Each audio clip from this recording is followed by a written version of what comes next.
Hi, everybody. I'm Dr. Jenny Bogner from Ohio State University, and I want to welcome you to our webinar today. We will also have speaking today Dr. Stephen Wheeler, who is the Chair of Occupational Therapy at West Virginia University.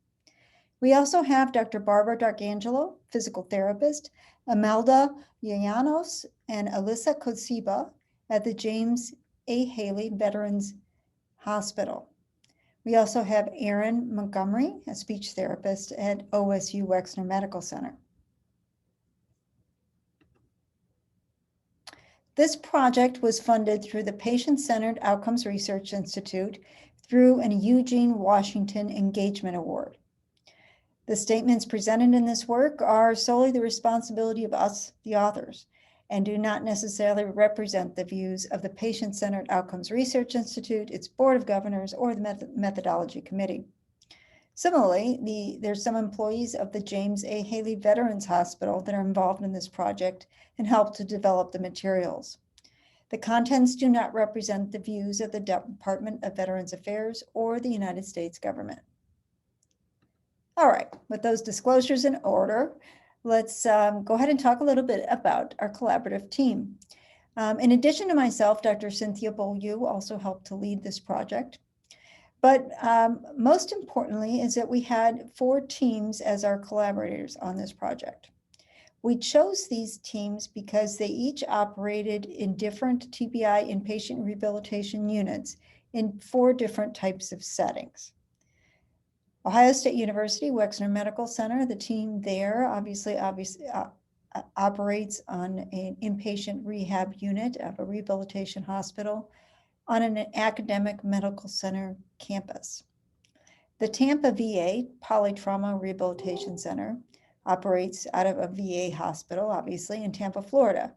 The resources that the Polytrauma Rehabilitation Center has and the staffing differs somewhat from the resources that you might see at some of the civilian hospitals. The needs of their patients are also a little bit different. So because of this, we wanted to include a VA center to make sure that the materials that we develop and this webinar is applicable both to civilian and to VA sites. We also have the Rehabilitation Hospital of Indiana. That rehabilitation team operates out of a hospital in an urban area in the middle of Indianapolis.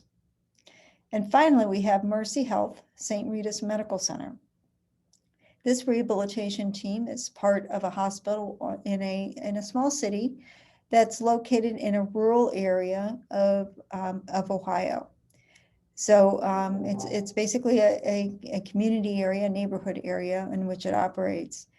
So it's somewhat different than what you might find at the academic medical center at Ohio State. So today we're going to be showing you some different tools that you can use to optimize the effectiveness of your rehabilitation by using what we think are the most effective rehabilitation strategies. I'm going to spend a few minutes going through the basis for our recommendations, the research behind it. But most of the time, we're going to be talking about tools that will allow you to use the practices most effectively and most efficiently. Because what we're talking about today isn't anything new to you in terms of the actual practices. You're already using them. It's just that what we found is from feedback is that sometimes it's difficult to use some of the most effective strategies because sometimes they take a little bit more time. And we figured if we could develop some tools that would reduce that preparation time and documentation time, that it would be easier to use the most effective strategy, which we believe is contextualized treatment. So the research was published in the Archives of Physical Medicine and Rehabilitation. So if you want to actually read the study itself, you can go to this reference. The data for this particular study was from the TBI Practice-Based Evidence Study, which is a study that was conducted from 2008 to 2013, using 9 US sites scattered throughout the United States and 1 Canadian site. It was a multi-site observational study. That means we didn't actually change any interventions. We just recorded what was actually happening. And what what happened was that rehabilitation therapists from all of the different sites designed these data collection forms that would reflect what they're actually doing in rehabilitation in each of their different sessions. So it reflected all of the different interventions, all of the different activities that they would do in each session. And after they agreed upon these data collection forms, then they completed the forms following every rehabilitation session that they did with over 2,000 patients. So as you can imagine, it was quite a bit of work, and it yielded a very, very rich data set. But it's because of these therapists' devotion to categorizing and recording the information or the interventions that they were doing with the patients that we have this data set now.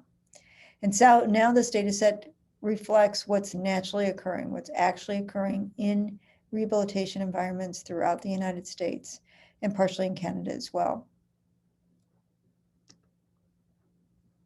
We then took that data set and we developed research questions with that were important to stakeholders. So those are questions that are important to therapists who are actually conducting the rehabilitation therapy, so speech, occupational therapy, speech therapy, therapeutic rec, and persons living with traumatic brain injury and their family members. So they helped us decide what we should ask of the data set. And then we used statistical methods to mimic randomized controlled trials. So we didn't actually change any interventions that folks were conducting. Rather, we used a statistical method to compare what the interventions that were already being used. And it's called propensity score methods. We then examined the effects on about 1,800 participants in the US site. So the Canada site was not used here. We also looked at, we separated out patients who came in with more severe disability at admission and looked to see if the benefit of the different approaches, the different types of therapies were more or less effective with that particular group versus people who came in less impaired. And so basically the study was conducted within the real life natural environment of rehabilitation. And so just like regular rehabilitation, these patients came in and the therapists developed a set of goals and a treatment plan for these patients. They prioritized activities of daily living and instrumental activities of daily living, and they evaluated where the performance was breaking down for each patient. Many times these goals were set on what was required by insurers or by regulations, or just simply what's generally expected of individuals. But then other times, and I think probably most of the time, they included patients and families in identifying and prioritizing the goals. So they looked at which goals were most important to the patient and the family to help that patient go home, which real life activities were important to that patient. After they identified the goals, then they used various strategies to facilitate performance on and facilitate achievement of the different goals. Sometimes they used a decontextualized approach, which was basically aimed at the underlying impairments, where the performance was breaking down with the activities of daily living that might be directly related to some specific impairment. So it could be motor, like a strength issue or a coordination issue, a perceptual issue, or it could be cognitive, like attention or memory or sequencing. And they, rather than working directly on the ADL, they took the patient aside and worked with them in clinic on strengthening those underlying component skills. Other times they work directly on the ADL, on the activity of daily living, on the real life activity.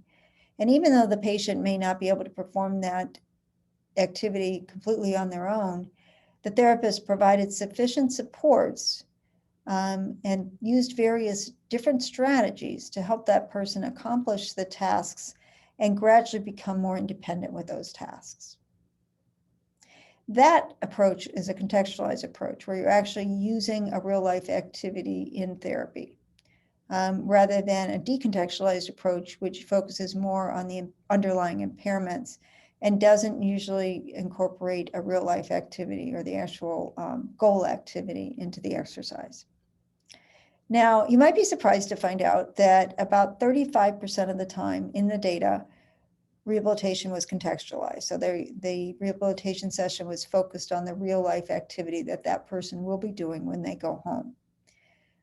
Most of the time when I've talked to therapists about the findings from the study, they've been very surprised about that because they've felt like most of the time in therapy, they're conducting contextualized treatment. They're actually working on a real life activity. But the data didn't show that. What it basically showed is that on the average, about 35% of the time, each patient is receiving contextualized treatment, and the rest of the time is using decontextualized activities. What we found in our research, though, was that some patients were receiving a greater proportion of their therapy using a contextualized approach. And when that was done, when patients received a greater proportion of the time using contextualized or real life activities, then we saw better outcomes. And that's the crux of our research, is that those patients who received more contextualized therapy relative to decontextualized and proportionally were performing better at discharge and 1 year later. So if you increase the proportion of treatment using a contextualized approach, we see better community participation 1 year later. So basically, if you think about it, if you have one patient who 50% of the time that they were in their rehabilitation sessions, a contextualized approach was used. That is, a real life activity was incorporated into treatment. Another patient had 20% of their time devoted to a contextualized approach, devoted to a real life activity. So there's a 30% difference between the two patients in the amount of contextualized treatment that they received. The patient who received 50% or more contextualized treatment 1 year later was out of the house a couple more days a week than the other patient. So essentially what happened, and this is huge, is that what the therapists were doing in inpatient rehabilitation had an impact on how the patients were doing in terms of being able to get out and about in their community 1 year later. That's huge. That's huge. It's very rare for you to find an intervention that continues to have an impact a year after the intervention is done. And so that was an incredible finding and one that we can build upon. So if you increase the amount of treatment, the proportion of treatment that's using real life activities, you could have better outcomes for your patients. We also found that patients who entered rehab with greater disability experienced more benefit from contextualized treatment, particularly when it came to self-care skills and mobility. Now, I need to caution you, the effect sizes for this study were small. So scientifically speaking, we need to treat them cautiously. We definitely need to have replication. So we need to see this repeated again going forward with another sample. And we need to examine it more.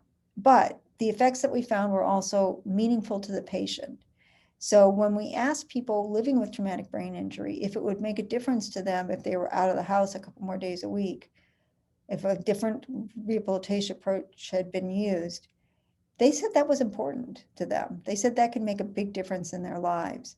So what that tells us is that we need to pay attention to these findings. And though we shouldn't completely change what we're doing, if there are opportunities to use the contextualized approach more, we should consider it. So we're not saying don't use decontextualized treatment. There's definitely a place for strengthening those underlying components, the motor, perceptual, cognition. You definitely got to keep doing that.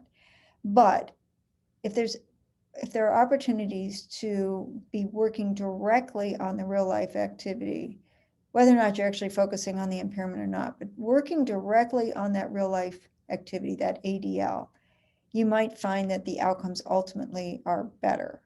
So just consider it. I mean, we're not saying change everything. What we are saying is look for opportunities to be using more contextualized treatment. Okay, so that provides you with the background to the research. Now, Steve is going to dive a little bit more into contextualized treatment.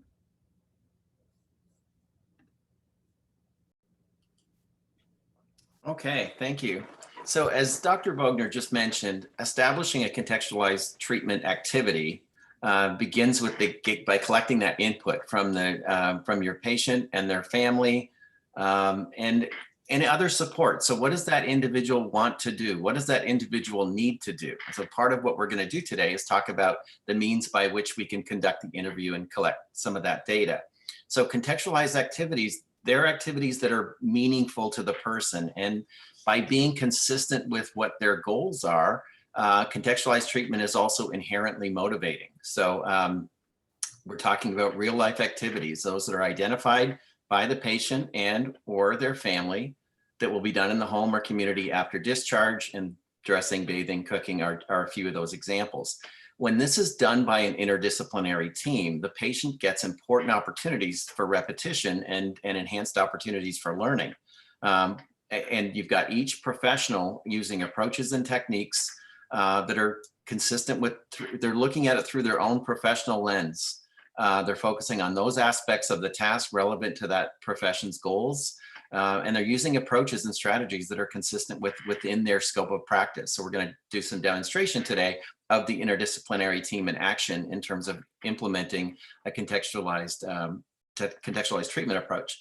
So the idea of classifying treatment into contextualized versus decontextualized, as Dr. Bogner just did within that previous graphic, this is not a new concept. The National Academy of Sciences report on cognitive rehabilitation described the differences between these approaches. The Cognitive Issues Panel for the Brain Injury Association of America's project for developing guidelines for traumatic brain injury rehabilitation provided a definition that also added quasi-contextualized. And for that reason, that's the definition that we're primarily using in guiding these classifications. So within the cognitive realm, it would be things like on the slide here, eating, bathing, cooking, also things like budgeting, checking emails, using a call light, medication management, that sort of thing within the cognitive realm.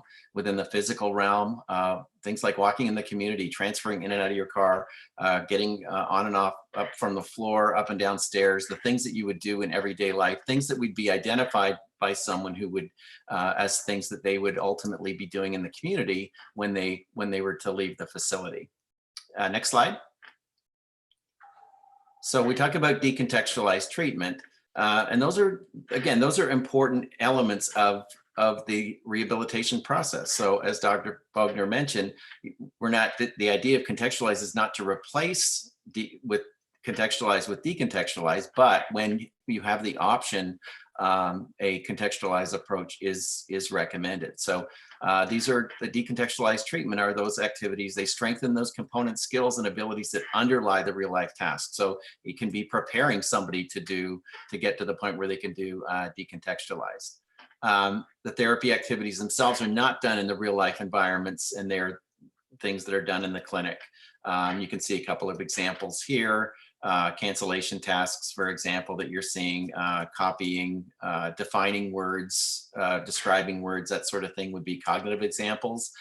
Within the physical area, you can see the balancing activity here, different uses of the upper extremity, forced use, for example, and also things like coma stimulation, where there's not the real life context, but can be very valuable in terms of elements of the rehabilitation plan. Next slide, please. And so for quasi-contextualized, we're really talking about those activities that are in between decontextualized and contextualized. So those treatment, they focus on compensatory or metacognitive strategies that can be used in the future real life activities. So they would be things like virtual reality, different simulation type activities. These can result in better outcomes decontextualize, but it's really important to emphasize that they're not equivalent to contextualize in regards to effectiveness. So in the scenario in the slide, it's kind of talking about and playing through the idea of crossing the street versus the actual crossing the street, which would be the contextualized activity. Next slide. Okay, and I'm going to turn it over to Erin, who's going to start the process of beginning the contextualized treatment approach. Thank you, Steve. So we talked about contextualized, decontextualized, and quasi-contextualized. So we have a general idea of them so far. Now the question is, how do we get to contextualized therapy for each patient? And as Dr. Wheeler and Dr. Bogner both talked about, that interview process is key in order to understand what is contextualized for that patient. Just because an activity might be contextualized to one patient does not mean it's contextualized to all patients. So that's where this interview process comes into play and is extremely valuable. So first, what we do is we interview the patients and their families, and we find out typical daily structure, preferred interest. We talk about the social aspect, the leisure aspect, the physical aspects, and different things that the patient might do in their day-to-day life. We also talk about their leisure activities and also their motivation style. So as Steve was talking about, contextualized activities are inherently motivated to patients because they can make those connections very easily. And with the interview process, we actually utilized a lot of our stakeholders, which were past brain injury survivors, their families, and then clinicians and professionals who work in the traumatic brain injury realm. So we developed this questionnaire, and Steve will show you, or we'll go to it in the next slide in just a moment, but it's a great opportunity for therapeutic recreational therapists to kind of gather that information. Also in the speech therapy realm, we can utilize it too as part of kind of going over some of those concepts with language and social pragmatics as well. The other aspect too is that the team is all exposed to the questionnaire afterwards, and then we can kind of see what is important to this patient. How can we prioritize a contextualized activity over something that we would typically do or something that we think is important versus what's truly important to the patient. Next slide, please. So this is an example of a portion of the interview, the questionnaire. So it kind of breaks it down step by step so that we can see the structure of what it is, what their typical day is like, and then we can break it down into physical, cognitive, social, leisure aspects so that we can determine and help kind of the patient prioritize what is most important to them. Next slide, please. And I think now I'm going to hand it off to Barbara for the translation menu. Okay, you are going to receive an electronic translation menu in a PDF form, and in the dissemination package, there's a translation menu, and it includes many activities that you're going to find out in that patient-family interview. We've chosen to orient you to the crossing the street example. This is one of the challenges that people face when they try to go out in the community. They need to be able to cross the street to be able to go to the movies, to go shopping, to go to their appointments. So they have to get in and out of the car in the hospital parking lot and cross the street to get to those things. Whether you live in a busy area or in a not so busy area, you still have to be able to cross streets to move about in your community. It's a great item also that crosses multiple disciplines because every single discipline on the team has components that they work on in their sessions that kind of come together at crossing the street. So we want to try to get us to move from staying in our offices and working on our decontextualized things. And if that's truly one of the patient's goals, to get them to move out into the street. Next slide. Okay, so this is the crossing the street in the translation menu. You can see to the left, the purple column is where the task may break down, where the patient is having trouble. All the patients may have trouble in different areas. These are just examples. The green column in the center is what the contextualized treatment is. And the column to the right in the blue is maybe the stuff that we're doing in the clinic right now in our interventions, working on these impairments that maybe we want to start moving from the blue column more to the green column. I'm going to go ahead and walk through this example a little bit, starting at the top. If the patient is unable to decide when to cross the street, a traditional therapy activity might be to look at pictures and photos of unsafe and safe environments and having them identify that. The contextualized treatment would be actually taking them out to the parking lot, the street, and having them watch traffic, having them verbalize when it's safe to cross the street, and using faded cues so that they are having success to be able to learn the correct way to cross the street. A good one for PT, we are often working on patients trying to get them to walk faster. And if you look at the blue column, I've been guilty of doing these things.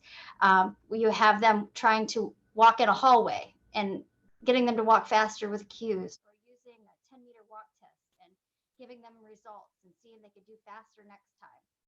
If we simply just take them out to the street, you can see that the environment helps them move forward and move faster as everything moves along.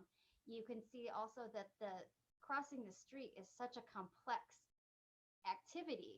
Us working in a hallway, working on speeds is not really helpful to getting them to be able to cross the streets. And the patient is highly motivated and the cars are motivating. It may be a very distracting environment. So we may have to modify the environment and go to a quieter street to start with versus a really busy street. I'm going to do one more example. If the patient doesn't scan to the left prior to crossing the street, something in the clinic we might do is have them looking to the left, identifying pictures on the left side of the hallway. We can do this at the street level also. And the patient is highly motivated because they want to be able to get out in the community. They want to be able to do these things. So we may have them standing there and looking and identifying cars that are coming on the left. So you're actually doing it in the real world. Next slide. Okay, we're going to go through a quick quiz. What I'm going to do is I'm going to read the example. I'm going to pause for a minute or a little time after. If you need more time, go ahead and pause the video to think about the answer before we go on to the answer slide. So which of the following would be a decontextualized method to address bathing goal? There may be more than one answer that is correct. A, put the pictures of different stages of various activities in sequential order. B, put pictures of different stages of bathing in sequential order. C, complete tabletop scanning with a visual anchor.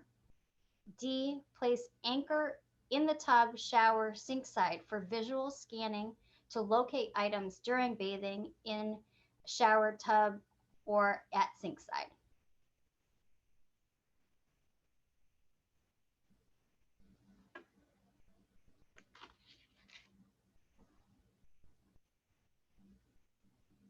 And here's the answer.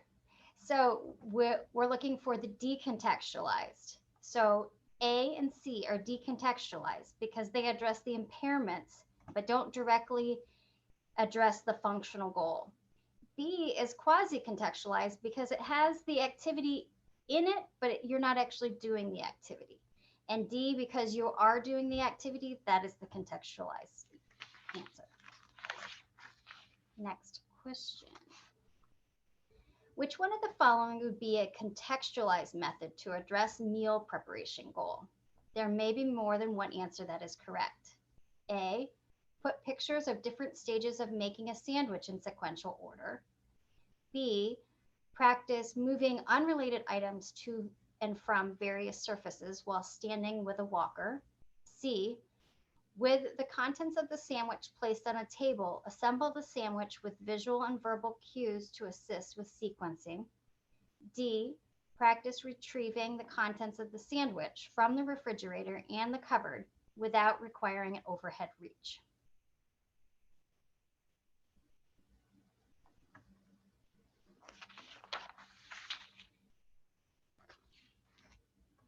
And our answers are C and D, because these are actually task-specific real-life activities that we are actually performing with the actual items. A is quasi-contextualized because it's a simulation and you're not actually doing the task, but it is task-related. And B is decontextualized because it is impairment-based. We are maybe working on balance, but we're using cones, we're using things that are unrelated to the patient's goal of making a sandwich or a meal. And our last quiz question, which of the following would be a quasi-contextualized method to address pet care goal? There may be more than one correct answer. A, practice safely bending down to the ground to touch the floor while holding an object. B, practice safely bending down to fill a pet bowl. C, problem solve methods to train the patient to get on the counter to eat, avoiding the need to bend down. And D, practice filling a pet bowl placed on a counter.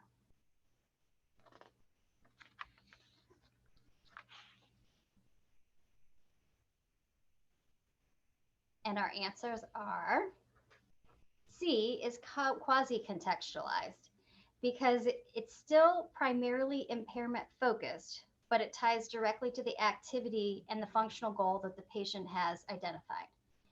B and D are contextualized because you're actually doing the task. And C is quasi-contextualized because you're problem solving through how to make the task better for the patient. Now we're going to run through a patient example. I will give you some background information on the patient. Then Alyssa, the recreation therapist, will present the results of the patient-family interview and his prioritized goals.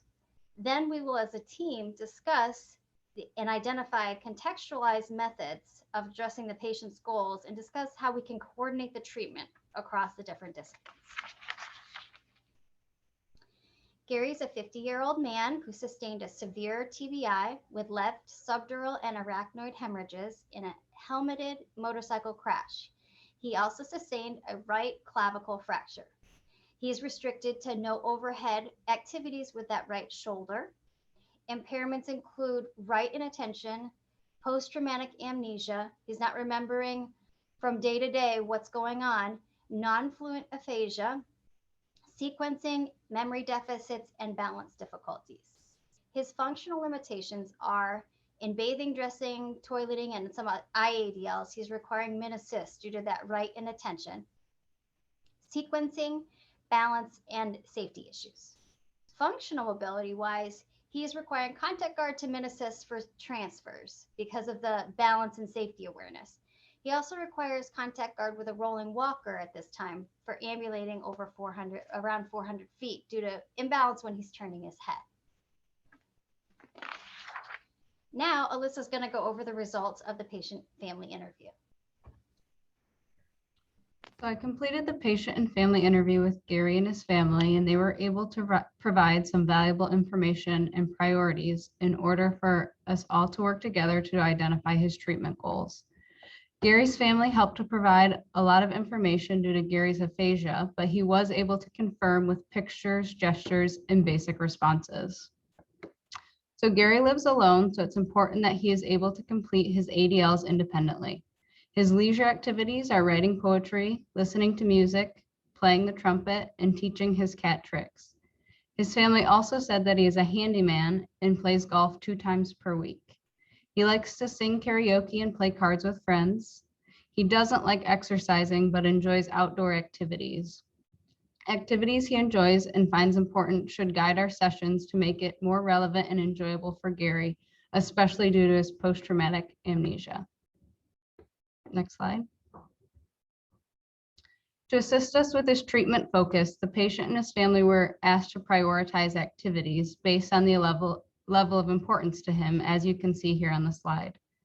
As therapists, we can see how all of these activities would be affected by right inattention, sequencing, and balance impairments. We can use these real-life activities to help improve the patient's abilities and remediate the deficits. The visual rehabilitation specialist and occupational therapist, Imelda, will take the lead on presenting the bathing goal to the treatment team.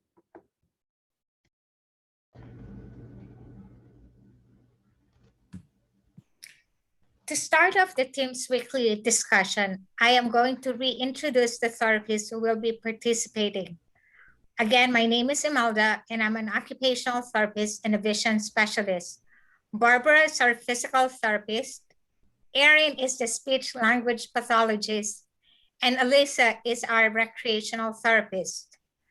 The occupational therapist had already completed the ADL evaluation, and as per Alyssa had mentioned, Gary had identified bathing, meal preparation, and golfing as his treatment priorities. On the screen is an example of a translation menu that addresses issues of left inattention, sequencing, and balance during bathing. As an OT and a vision specialist, I will be addressing Gary's challenges with left inattention and bathing tasks. Anchoring, boundary marking, and lighthouse visualization strategies had been introduced during in-clinic sessions. And we will try to transfer all of this use of strategies during daily showers. Before Gary completes the actual shower task, I plan to take him inside the shower and ask him to find some shower items like shampoo and soap. During showers, I will continue to use these strategies to ensure that he will completely complete the task. Visual anchors will be placed inside the showers, and Gary will be asked to utilize these strategies. Let us now hear from the speech language pathologist to hear some recommendations on how to address some sequencing issues. So with Gary's impairments from a speech therapy perspective, we're focusing on the language and the cognition aspect. And as Imelda talked about, we're having some difficulty with sequencing the concept of lather, rinse, repeat in order to effectively clean yourself in the shower. So one aspect that we could potentially do is get in the shower with Gary, kind of having a dry run of looking for the different items and then having him number the items of the order that they would go into. And then we could also target the language aspect too by having him describe these things while we're doing the work. Gary has also some transfer issues during the during shower task, and Barbara, our PT, will be helping us identify some approaches to help address this. I know Gary has put this at the top of his list. So since he has such a high priority in doing this task, I think it's real important that we practice these transfers, not just in the clinic or in some apartment somewhere. We're going to actually practice it in his area where he needs to become more independent. So I'm going to have him in the shower probably on Tuesday and Thursday, working on transfers with bare feet, with the surface wet and with it dry, so we can work up to doing a full shower, but really focusing on the physical therapy task of transferring in and out and working on his ability to understand all the steps that it takes for him to get in and out safely. So I think he'll be ready to go home sooner if we can work on this a little bit as a higher priority, since he feels it's important. I think what we would like to impress upon this discussion is that as much as bathing is an occupational therapy task, that task could be done by the different disciplines and could be reinforced. And it is only in doing so that we could actually help the patient gain successful completion of the activity and return to home sooner. At this point in the discussion, I would like to hand it over to Barbara for the meal preparation discussion. So this is the meal preparation slide, and we're planning to address this week in the planning conference. The example shows that meal preparation, he has some issues with sequencing, alternating attention, balance, and safety. So Gary has been complaining about the selections for lunch lately. So I'm thinking, since it's his second priority, maybe we should try and get him in the kitchen at least to do some sandwich prep a couple of times this week. I have time on Wednesday, if that would work out. I'd like to see him reaching in and out and working on his balance while he makes the sandwich and follows the team's recommendations. But I think he would definitely benefit from extra time in the kitchen. And since that motivates him, he sometimes doesn't enjoy some of the other physical therapy tasks. I think being in the kitchen and actually having his grilled cheese sandwich at the end, he would probably be more highly motivated to work with me. So Aaron, I know he's got some difficulty with sequencing. Is there a way that we can help him make his famous grilled cheese sandwich? Absolutely. Yes, I think it would be good for us to potentially start on some of the pre-work maybe a little bit earlier. So maybe Monday we'll kind of go through and get in the kitchen, and because of of a lot of the sequencing and the language aspect, I will have him kind of tell me what items we need to gather. And then we can potentially categorize them in the order that they will be utilized, so we can work on the language and the sequencing aspect. And you're absolutely right, Barb. I think he's going to be much more motivated with a sandwich that he enjoys versus what he's been having. Imelda, do you have additional OT things that we need to, or how are you going to integrate the sandwich making this week? I think we'll continue to employ the strategies we use for baiting with regards to scanning, but I think Gary will be pleased with himself if we could plan on Friday on making a few sandwiches for his for other patients with 10 therapists with him. And we will try that and employ the different strategies that you, Barb, and you, Erin, are also trying to introduce to him. So hopefully we could make a good teamwork and have sandwiches for the patients on Friday. Involve a social activity with Alyssa and the recreation therapist, right? I can also schedule him to look at some of the safety awareness as he uses the stove and a knife to cut the sandwiches. Sounds good. All right, Alyssa's going to lead our next discussion because I guess golf is the next item on his priority list. So Gary enjoys golfing and identified it as a priority in his treatment. I think golfing is a very motivational goal for him, and it would improve his quality of life after discharge. So I'm beginning to work with him a couple times a week on a simple putting activity here at the facility. And then I'd like to schedule an outing in about 2 weeks to use the putting green at a golf course.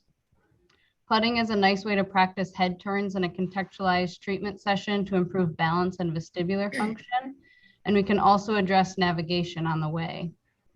Imelda, do you think Gary would benefit from an adaptive golf glove to assist him with holding onto the club during a one-handed swing? And do you have any recommendations to control dizziness? Alyssa, I would like to say I have some suggestion on the modification, but unfortunately, I'm not a golfer. So my biggest concern will be more with the swing, because if he doesn't hit the ball and he hits the ground, the impact on that shoulder may be a little bit more challenging for him. So maybe that's something we could look at. And if it's really painful to swing using the compromised shoulder, maybe we can look at just using one-handed strategies initially. So I know you guys work with a golf, a pro, maybe they have better recommendations than what I have as far as the club and the swing. Thank you. And Barb, do you think Gary would benefit from using a support like the solo rider until his balance improves, at least while we're in the environment of the golf course? Yeah, I think if you're just putting, you should be fine just with contact guard. But if you're going to do a little bit of swinging, I know you said something about like chipping a little bit. With more of a rotation, I think the solo rider would be safe for everybody if you had it behind him. But also, we can also work on increasing his walking ability, like increasing distance and doing some outdoor walking, and maybe even heading out to our green for the motivation factor, because this patient definitely needs to have a goal to get him to walk further. It will be helpful to have that golfing goal out there on the patio. So I think we can work with him a couple days this week, probably Monday and Friday, to really work on increasing that endurance to get up to your level for your golf trip. Thank you. Erin, do you have any other suggestions with some more of the cognitive pieces involved with golf? Absolutely. So kind of along the lines of adding up the score and keeping track of strokes that he's doing within the context of the putting green that we have here. So we could get outside and actually play a round of putt-putt to kind of practice for that. And also we would be having some structured conversation too, like you would typically do if you were doing a round of golf. You're not just going to be golfing and not communicating with who you're with. So I will be talking, probably having him explain a lot of golf things to me, since I am like Imelda and a novice. And that would be good from the language and the cognitive aspect. And then we'll probably review the course that you're going to. We'll review the maps. associated with the different greens so that we can go over them and kind of talk about what would be the strategy or what would be the plan for navigating the course. Thank you. And in the translation menu that will be available to everyone, we do have 2 pages for golf, one that's more focused on the physical aspect and one on the cognitive aspect. And then I'm going to hand it over to Steve to discuss some strategies to assist learning. Okay, thank you. Thank you very much. So when we look at strategies to assist learning, I think this is the piece where we all take our role in terms of the overall team and combine it with our individual skill set. So what are the things that we're trained in? What are the things that we utilize to try and get people to improve in the areas that we're focusing on? And when you listen to that excellent interdisciplinary plan for Gary, you can really get a sense that he's got a great plan of care going forward. So certainly many of the individuals that we see with, especially those with severe cognitive deficits, they have a lot of difficulty learning from their mistakes. And so what you have built into this plan for Gary, as an example, is this all of the professionals working together, emphasizing their own skill set, but also bringing in that core element of repetition, which is so important for optimal learning. So basically you get lots of opportunities to practice, you learn from your mistakes, you're working on the things that you see relevance to in terms of what you see going forward, in terms of what you want to do and what you need to do. And certainly you're gauging it to the cognitive level of the person that you're working with. So you maybe trial and error, maybe more of a problem solving approach, but really using it. This doesn't replace your own skill set within your profession. So it's really an emphasis on the contextualized, but allowing you to still be operating within the skills and the knowledge that you have. So next slide, please. So these are some examples of what you would see within our dissemination package. So lots of different examples so we see here examples of shaping the idea of reinforcing the successive approximations towards a target behavior, fading of verbal and physical support. So again, these are things that we, as you're working with your patient within the context of the activity, you're basically looking at what are the things that I use, what are the techniques that I use to get somebody towards the endpoint that we want them to get. So certainly there's lots of different examples. These are just a few of them, shaping, fading techniques. The external focus piece lends itself really nicely to contextualized therapy because it focuses on the task and the object rather than the limb to improve performance. So there are lots of pages of these different techniques available in the translation menu, not to replace what you know, but to add to the things that add to your toolbox in terms of what's available to you. Clinicians will ultimately utilize the approaches and techniques that are consistent with their training and practice. So I'm going to turn it over to Imelda, who's going to talk about documentation.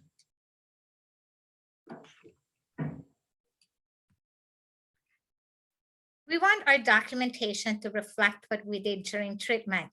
As therapists, we're also expected to be productive. So balancing productivity and showing good documentation is always a concern when we move into doing contextualized treatments. To make this easier for therapists who will embrace contextualized treatments, our documentation committee reviewed current documentation and identified the most relevant information needed. 2 types of templates were developed, and these are templates you can use so that they will assist you with your daily documentation. These include cut and paste templates that can be added to current electronic documentation, or we also have some shortcuts with smart phrases that will help streamline the documentation process. These are all included in this dissemination package. Next slide, please. This template gives you a framework for the note that you need to use and that is necessary, and it has all the information you will need for that documentation. If any aspect of the documentation presented here is not applicable to the patient you're seeing, then simply enter NA, and this template will make your documentation significantly easier and truly more efficient. Next slide, please. So this is an example of a physical therapy note. If you look at this note, you will see important aspects of contextualized treatments documented clearly and concisely. Some of this include the patient's location of, some of this include the patient goals. It may be the location where the treatment was done, and also what strategies the therapist and the patients employed during the intervention. There is also an area to document standardized responses. And under this section, you can use or enter strategies that were employed during the treatment. Some of the categories may not have been thoroughly written in prior notes, but as we move to more contextualized treatments, we definitely know they are more important to include so that the reader and the insurance companies who will be reviewing your notes will have a clear idea on what you had done during your session. Next slide, please. This is the second template that you will see in the dissemination package. It is an example on how smart phrases were used in the documentation. As with the prior template, this template helps to ensure that all relevant information is also included in your documentation. The end product comes out in a more narrative format. All documentation must be patient-specific and should only include relevant information specific to the treatment that you had provided during the session. But please remember that these documentation examples are meant to be used as guides and can be used to assist you in designing templates that will work best for your organization or for the hospital or clinic that you are currently working. At this point, Jenny is going to wrap up the session with a summary of the key points in this presentation. Okay, so I hope that what you've taken from this presentation, this webinar today, are these key points. Number one, make it real. Use real life activities in your treatment whenever you can, whenever it's possible. Again, we're not saying don't use decontextualize, but if you can make it real, use the real life activities, use the activities that the patient thinks are important, then your outcomes may be improved. And to find out which activities are most important to the patient, ask them. Find out what's their typical or their preferred activities at home and use those activities as the treatment goals. We think that this will be more motivating to the individual, and that might be part of the reason that contextualized treatment is more effective, is that doing something within the context of something that is real for the individual helps them to relate more to rehabilitation and see why it's important. It also helps that when you're actually doing a real life activity, it contains that level of complexity that you would encounter when you're actually trying to apply it. Whereas when you're working on an impairment, oftentimes the complexity is taken out of the equation. You're just working on one thing at a time. So it may need to be that that individuals need to be working within the context of that real life activity and all its complexity in order to best relearn how to do that activity in the context of the real life environment. A third thing is that all of the therapy disciplines can use real life activities in treatment. It's not exclusively the domain of any one particular discipline. It's not just therapeutic rec, it's not just occupational therapy. Speech therapists can be using contextualized treatment. Physical therapists can be using it. And you all can be doing the same, attacking the same goals or working on the same goals across all of the different disciplines. It's okay to repeat some of the same activities across therapy sessions and across different disciplines, with each discipline emphasizing something a little bit different, some different, slightly different goal within the same real life activity, which I think was well illustrated today through through the work of the teams.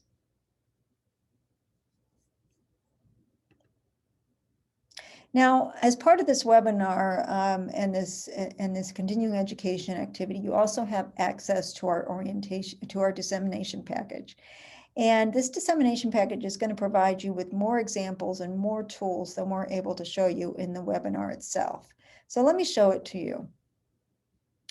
It's in a PDF, and what you'll find when navigating PDFs, if you're not familiar with them, is that they have some tools built into them to make it easier to move through them.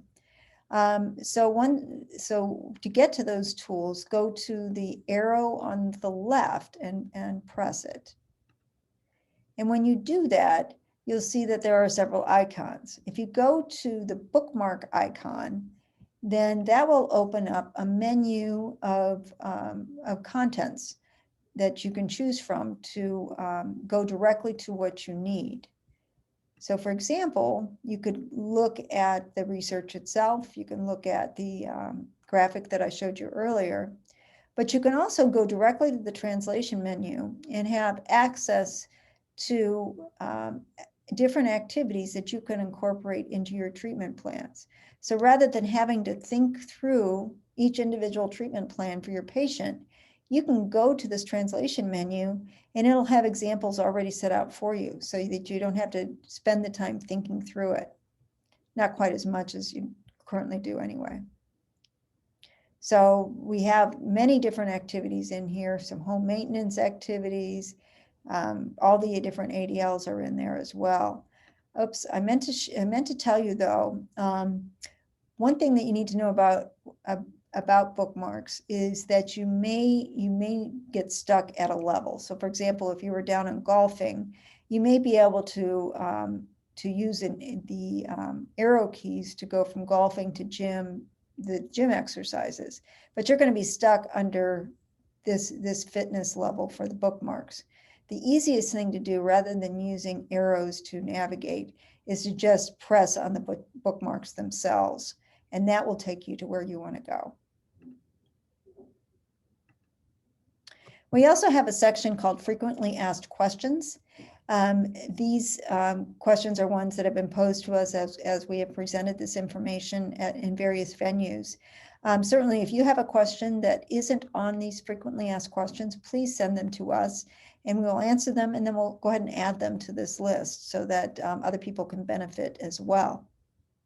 We also have the interview that you may want to use for getting information from your patient and your family to help you with choosing goals that are based on the activities that someone will do at home. We also have lists of kits here. So in terms of the time it takes to do contextualized treatment, one is thinking about what you're going to do, and the second one is having the materials to do it. And so what we recommend is that you put together kits at your rehabilitation unit that are stored on your rehabilitation unit or in your therapy areas that you can just pull off the shelf and use with different patients so that you don't have to gather the materials each time. Sometimes you'll want to have patients or their families bring something from home so that's more individualized. But if you have some standard kits, it can certainly help facilitate the process of using contextualized treatment. So this section of this dissemination package has various kits and their contents that might be useful to you. We also have documentation examples here so that you're not spending so much time documenting what you did and getting more of a chance to actually do the therapy session. So that's our dissemination package, and that's our webinar for today. I want to thank all of the people at these 4 different sites, not only the people who work directly on the project that I listed before, but all of the different therapists who helped trial our dissemination package to see where we need to make it easier and where we need to refine it. It really, really was very helpful to us. and it was very helpful with improving this package. Certainly, if you see anything that needs to be revised, please let us know. We're always open to doing further refinements. But it definitely took a village to complete this project. So thank you all. I hope the webinar was useful for you, and take care.